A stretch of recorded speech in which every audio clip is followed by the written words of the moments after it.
So I kind of wanted to explore the topic regarding like attracts like.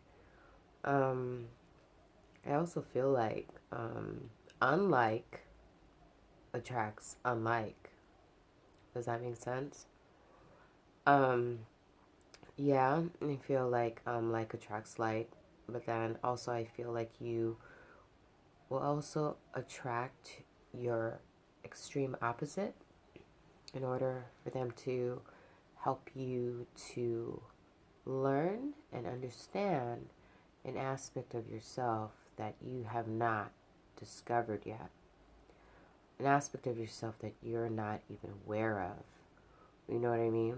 And I feel like um, those people are probably your harder lessons because when you attract somebody who's like you, it's a pretty pleasant experience, right? Because you guys have a lot of things in common. You can relate to each other on many different levels and degrees. Um, yeah, so I think when you meet someone who is very much like yourself, it's a reminder, almost a salve to let you know that, you know, you're not so alone in the world because you do have someone that you can relate to. When you're meeting someone who is at war with you, either they're trying to show you an aspect of yourself that you don't want to own up to, or um, maybe, yeah, they're showing you a part of yourself that you don't want to own up to, and that's why you get so defensive around them. Um, Everyone's a teacher, everyone's a student. We're all in it together. I can't stress how important that is. You know, we're in it together. So if you encounter someone who triggers you, they're they're actually gifting you the opportunity to kind of self-reflect and see where your shortcomings are. Explore those darker aspects of yourself so you can bring it to the surface and you can integrate them. Um, it's funny, I just came across an article and it totally made sense to me. So I feel like, you know, most of the time we navigate through this world and we're like grasping for, you know, things or knowledge or wisdom or experiences to show us the way, when in actuality, we've always known the way. You know what I mean?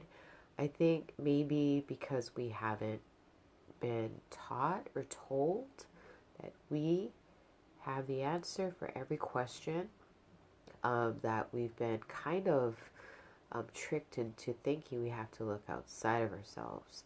By the way, sorry if I sound nasally. I'm super sinused out. Yep. Yeah, my nose is super stuffy. Anyways, so whatever question you have the answer to.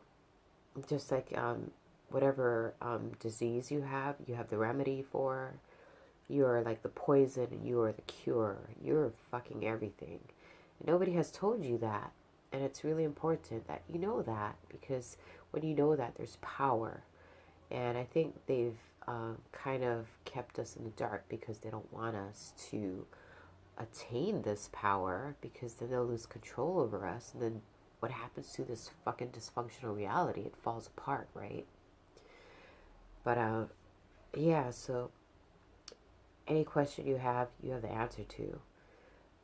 So that's why I feel like I spend a lot of time alone because I know that, you know, wherever I'm at in life, like, yeah, I can ask people for their opinions or their advice, but depending on the person and how, if they're one dimensional, two dimensional, three dimensional, four dimensional, multi dimensional, that's the kind of answer I'm going to get, you know? So a lot of the people that I interact with have a limited knowledge base or limited um, well of wisdom. that I can pick at. You know what I mean? So basically and ultimately, I start turning to myself. I start turning into myself. And I can do that when I'm by myself, when I'm not distracted, when I can be silent, that I can listen to all the different aspects of myself. Because, it's one thing to listen to your mind, another to listen to your heart, another to listen to your gut, another to listen to your body, another to listen to the things around you. There's so many different ways of listening. And I think maybe sometimes we ask for advice or we read books or we do research because we need validation, because we're not sure if the conclusion that we've come to has any validity. You know what I mean? We need the validation. We need external validation for it to really make sense or for us to acquire some peace of mind. But I think the more work you do on yourself, you'll realize that the answers that come to you become more clear. And I've noticed in my life personally is that I don't even really look for validation. I'm not saying all the time. Sometimes I look for validation, but other times I'm not looking for validation. So I get synchronicities instead, and the synchronicities in itself is validation. Like for instance, like all this time I've had all these theories and ideas and impressions running through my head, and it doesn't really make sense to me sometimes because I've never heard it from anyone else before, and I don't know where it's coming from. But then I'll click on YouTube and then I'll find someone who's saying the exact same thing, and this person lives miles and miles away from me, sometimes halfway around the world, and they're talking about the same shit that was running through my head. So I think when you're in a line with the divine, you start getting synchronicities to assure you that you are on the right path. And in the same vein, I feel like attracts like. So if you're emitting a certain frequency, you're going to attract the necessary experiences, people, and things, and tools, knowledge, and wisdom that you need in order to take the next step. Yeah, I feel like I'm rambling, but I guess that's all I wanted to say or express. And yep, I'm gonna continue eating my kimchi and drinking my orange juice. So blessings to one and all, the big and small, the seen and unseen, everything, everyone, everywhere. Amen.